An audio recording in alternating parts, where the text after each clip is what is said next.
Come to deny the parable. No? Deny the parable? Oh, fuck it. So, either or, we're gonna continue doing everything wrong.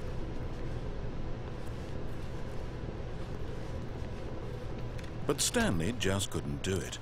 He considered the possibility of facing his boss, admitting he had left his post during work hours. He might be fired for that. And in such a competitive economy, why had he taken that risk? All because he believed everyone had vanished? His boss would think he was crazy. And then something occurred to Stanley. Maybe, he thought to himself, maybe I am crazy. All of my co-workers blinking mysteriously out of existence in a single moment for no reason at all? None of it made any logical sense. And as Stanley pondered this, he began to make other strange observations. For example, why couldn't he see his feet when he looked down? Yeah. Why did doors close automatically behind him wherever he went? And for that matter, these rooms were starting to look pretty familiar. Were they simply repeating? No, Stanley said to himself, this is all too strange. This can't be real. And at last, he came to the conclusion that had been on the tip of his tongue. He just hadn't found the words for it. "I'm dreaming!" he yelled. "This is all a dream." Oh, what a relief Stanley felt to have finally found an answer, an explanation. His co-workers weren't actually gone. He wasn't going to lose his job. He wasn't crazy after all. And he thought to himself, I suppose I'll wake up soon. I'll have to go back to my boring real-life job pushing buttons. I may as well enjoy this while I'm still lucid. So, he imagined himself flying and began to gently float above the ground. Oh shit. Then he imagined himself soaring through space on a magical starfield, and it too appeared. It was so much fun, and Stanley marveled that he had still not woken up. How was he remaining so lucid?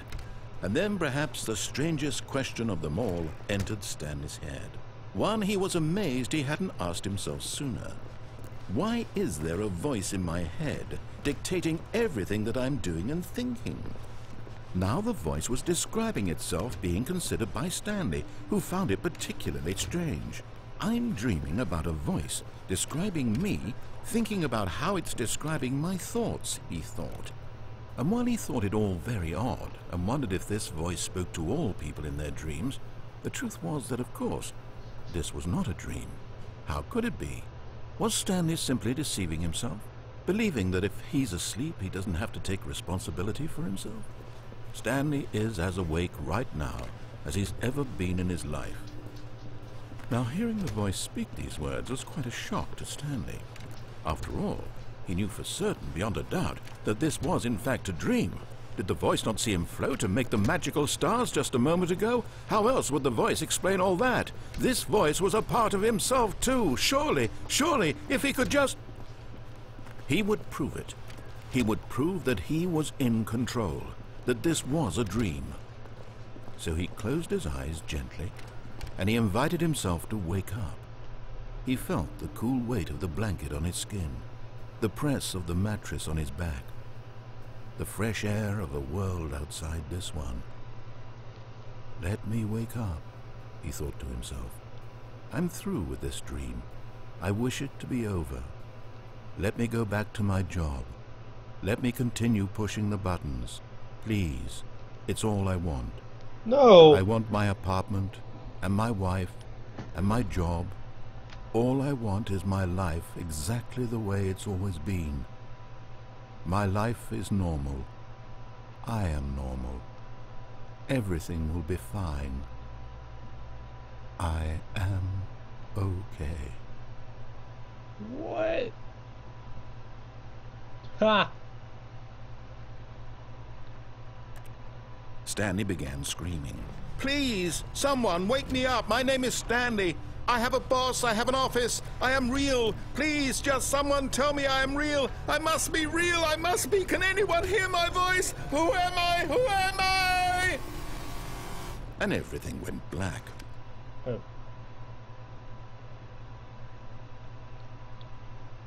This is the story of a woman named Mariella. Oh, Mariella woke up on a day like any other. She arose, got dressed, gathered her belongings, and walked to her place of work. But on this particular day, her walk was interrupted by the body of a man who had stumbled through town talking and screaming to himself, and then collapsed dead on the sidewalk. And although she would soon turn to go call for an ambulance, for just a few brief moments she considered the strange man.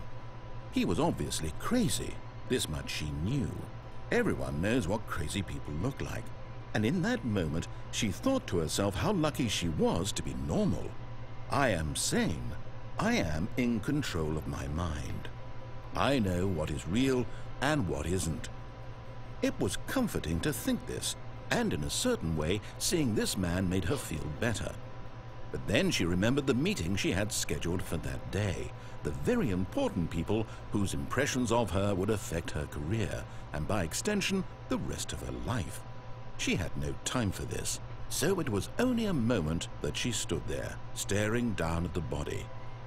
And then she turned and ran. I killed Stanley. Okay, I feel a little bad. Oh boy, alright.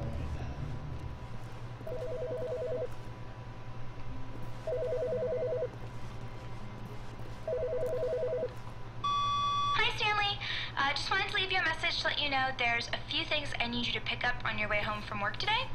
We need milk, cereal, dish soap, spaghetti, get a thing of sugar, some bread, and coffee beans, whichever ones you like. I'll give you a call if there's anything I forgot. Thanks, sweetie. See you tonight. It's not even my desk.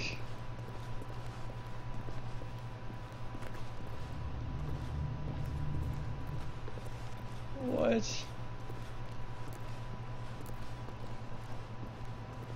Do I get to go be my Valentine?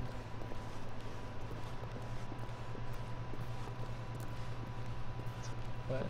When Stanley came to a set of 2 open doors, he entered the door on his left. But I'm supposed to go shopping.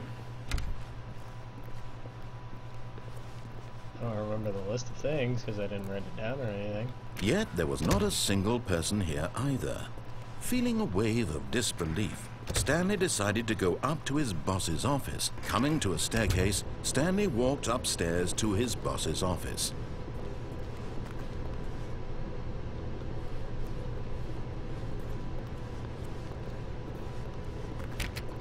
Huh. Well, up I go.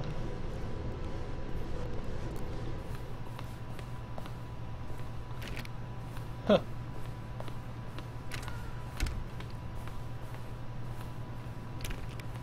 Why did I take like the... what? Stepping into his manager's office, Stanley was once again stunned to discover not an indication of any human life. Shocked, unraveled, Stanley wondered in disbelief who orchestrated this. What dark secret was being held from him? What he could not have known was that the keypad behind the boss's desk guarded the terrible truth that his boss had been keeping from him. And so the boss had assigned it an extra secret PIN number, 2845. But of course, yet incredibly, by simply pushing random buttons on the keypad, Stanley happened to input the correct code by sheer luck. Amazing. He stepped into the newly opened passageway.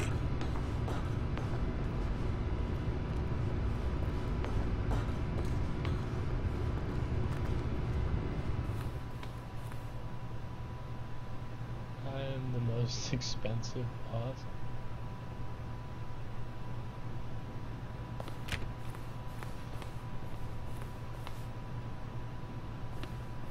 No.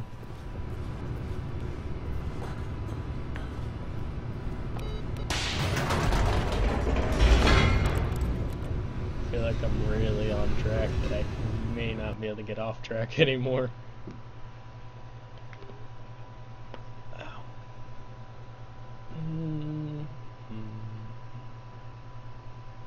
How come only the first loading screen was Descending really... deeper into the building, Stanley realized he felt a bit peculiar. It was a stirring of emotion in his chest, as though he felt more free to think for himself. to question the nature of his job. Why did he feel this now, when for years it had never occurred to him? This question would not go unanswered for long.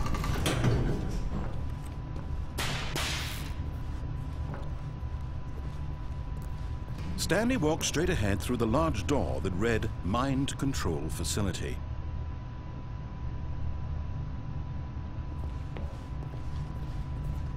Although this passageway had the word escape written on it, the truth was that at the end of this hall, Stanley would meet his violent death. The door behind him was not shut. Stanley still had every opportunity to turn around and get back on track. At this point, Stanley was making a conscious, concerted effort to walk forward and willingly confront his death.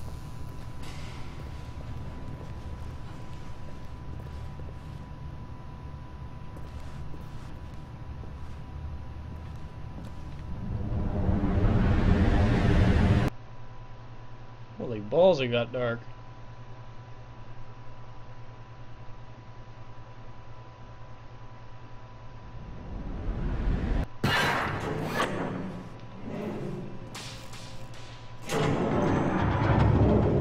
As the machine whirred into motion and Stanley was inched closer and closer to his demise, he reflected that his life had been of no consequence whatsoever. Stanley can't see the bigger picture. He doesn't know the real story, trapped forever in his narrow vision of what this world is. Perhaps his death was of no great loss, like plucking the eyeballs from a blind man. So he resigned and willingly accepted this violent end to his brief and shallow life. Farewell, Stanley.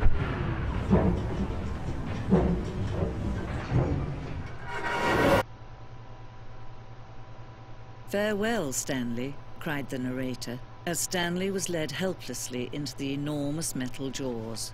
In a single visceral instant, Stanley was obliterated as the machine crushed every bone in his body, killing him instantly. What? Who are you?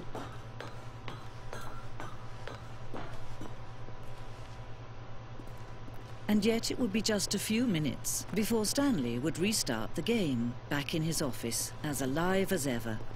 What exactly did the narrator think he was going to accomplish?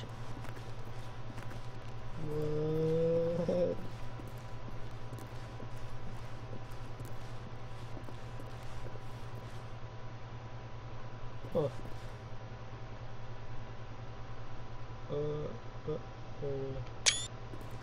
Remind me. Screenshots. Yeah.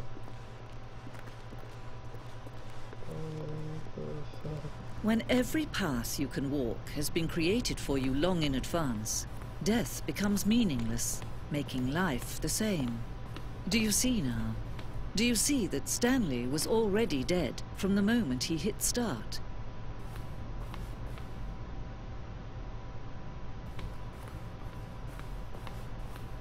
This game's getting deep.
Perfect example of poor level design, textbook mistake. It's the kind of thing you pick up on intuitively if you have even the most fundamental understanding of good or bad game design. But of course, you being you, you'll probably spend the next hour trying to solve it. Here, just gonna make this easy. Well, this place could certainly feel like one and the same. It's just too colorless, too silent.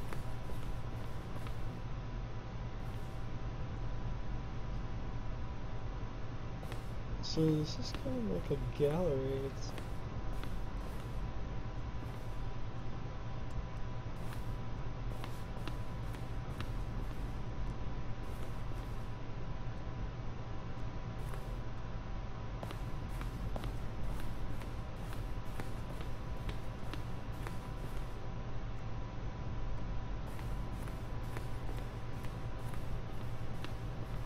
like just a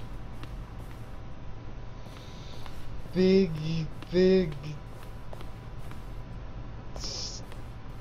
credits room, I guess.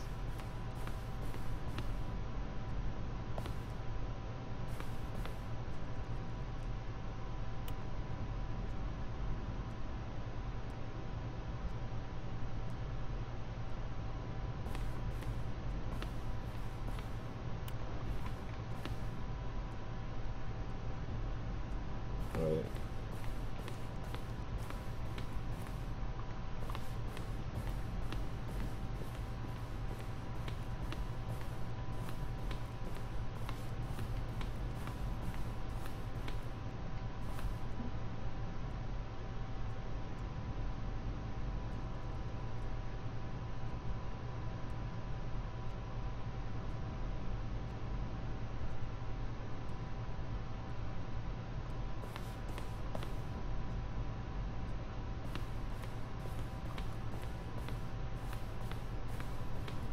Oh, I was about to say, is there a way out?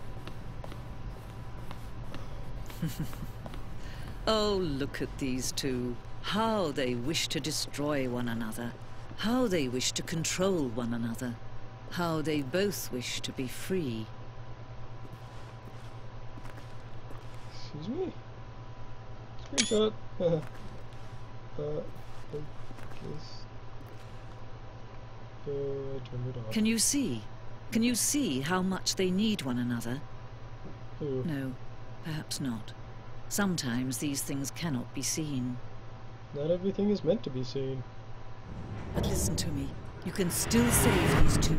You can stop the program before they both fail. Push escape and press quit. There's no other way to beat this game. As long as you move forward, you'll be walking someone else's path. Stop now, and it'll be your only true choice. Whatever you do, choose it. Don't let time choose for you. Don't let time. Eh.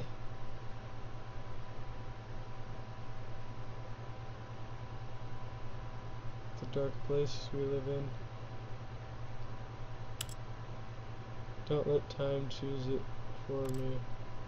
I'm guessing it wants me to begin the game again. Oh! On that note, yeah, we're back here again.